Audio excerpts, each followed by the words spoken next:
warahmatullahi wabarakatuh. Perkenalkan, nama saya Elin Zalpita. Saya adalah mahasiswi IAIN Kerinci, Fakultas Tarbiyah, Prodi Pendidikan Agama Islam. Dalam video kali ini, saya sudah membuat video animasi, yaitu yang berjudul Isolasi Mandiri dalam Penanganan COVID-19 atau Virus Corona. Dan video ini juga merupakan tugas KKN dari rumah, yaitu di bawah bimbingan Bapak Dr. Handus Samin MPDI dan Bapak Hengki Yandri MPDI. Baiklah, kita langsung ke videonya ya guys. Wabah virus corona bisa kita hindari bila mereka yang terkena penyakit ini melakukan isolasi diri. Tidak semua pasien corona harus dirawat di rumah sakit. Mereka yang tidak termasuk kelompok rentan cukup melakukan isolasi diri di rumah. Protokol isolasi diri sendiri dalam penanganan COVID-19. Mengapa orang yang diduga tertular COVID-19 diisolasi setidaknya 14 hari? Gejala COVID-19 biasanya muncul dalam rentang 1-14 hari berupa batuk, demam, atau sesak nafas. Dalam selang waktu itu, kondisi orang diduga terinfeksi COVID-19 diisolasi dan dipantau di rumah sakit, rumah, atau tempat lain. Untuk memastikan infeksi, akan dilakukan tes beberapa kali. Apabila Anda bukan kelompok rentan seperti lansia atau memiliki penyakit kronis lain seperti diabetes, jantung, kanker, penyakit paru kronik, AIDS, penyakit autoimun, dan sejenisnya, maka Anda dapat secara sukarela atau berdasarkan rekomendasi petugas kesehatan melakukan isolasi mandiri. Apakah isolasi mandiri itu?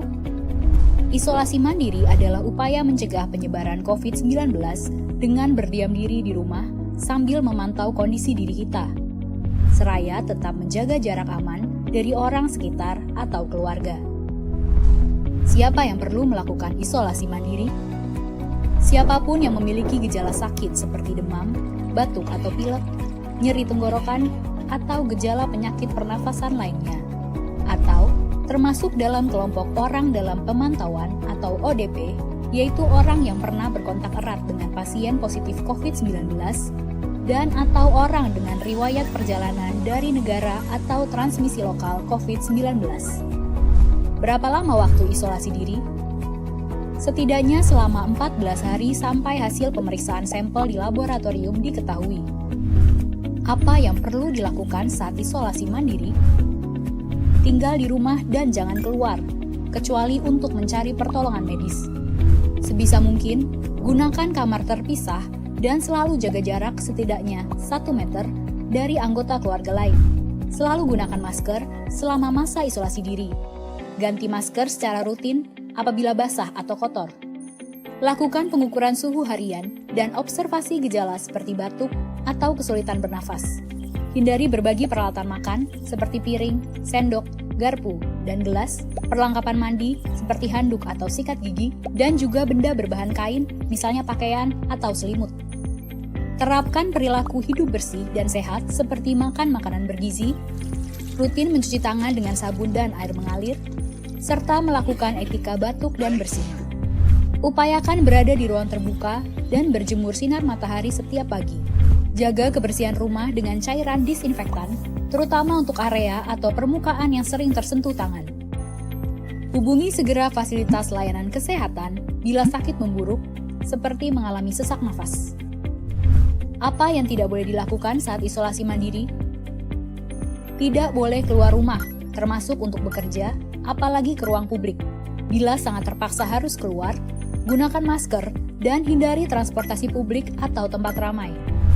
Tidak boleh berbagi alat makan, mandi, dan pakaian bersama anggota keluarga lainnya. Cuci peralatan makan dan pakaian secara mandiri, terpisah dari anggota keluarga lain. Bila harus berbagi kamar mandi atau mesin cuci pakaian, maka bersihkan dengan disinfektan setelah dipakai.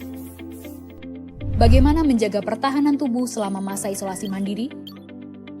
Tetap terapkan pola hidup sehat, antara lain dengan makan makanan bergizi seimbang, perbanyak buah dan sayur, istirahat yang cukup, lakukan olahraga ringan, dan hindari merokok atau minum alkohol. Isolasi mandiri bukanlah sesuatu yang sulit, namun membutuhkan komitmen baik dari diri sendiri maupun keluarga dan orang terdekat. Orang yang menjalani isolasi dapat mengalami kesepian, kekhawatiran, dan ketidaknyamanan saat mengalami gejala sakit. Maka mereka perlu dibantu, didukung, dan diberi semangat. Mari saling berempati, perkuat solidaritas, dan bersama kita melawan corona. Terima kasih sudah menonton videonya ya guys. Jangan lupa like, comment, and subscribe. Dan semoga bermanfaat. Assalamualaikum warahmatullahi wabarakatuh.